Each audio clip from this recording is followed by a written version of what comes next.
Here's another top tip for you cheesemakers.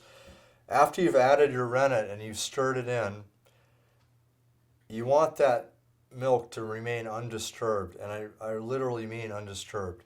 You don't want to bump into the pot, you don't want to jostle it, you don't want to be doing any kind of work that creates vibrations in the room coming up through the floor to because that will interrupt the coagulation of the rennet. It'll cause the curd to form a lot slower than you would expect.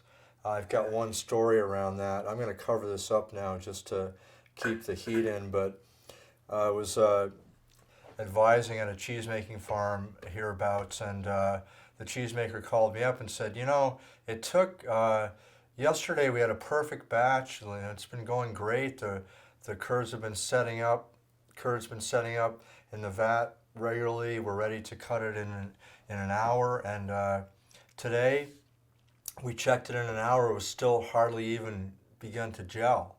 And so we waited and waited, and finally after 2 hours, I think it might have been 2.5 hours, we thought the curd was firm enough to cut. And so we went ahead with the process, and you know, the quality of the cheese wasn't as good because it had acidified a little too much because of that extra time. And you know, what do you think it was? Because now it's the next day and we're making another batch and everything is going fine. It's the same rennet, it's the same milk from the same farm, and you know, what could that have been? And I really was stumped. I could not figure out, because normally I would say, well, what about the rennet? Did you switch rennets? What about the milk? Was it the milk from a different farm?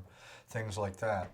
And so I was visiting the farm maybe a week later, and the cheesemaker and I had a little talk, and she said, you know, I figured out what it was.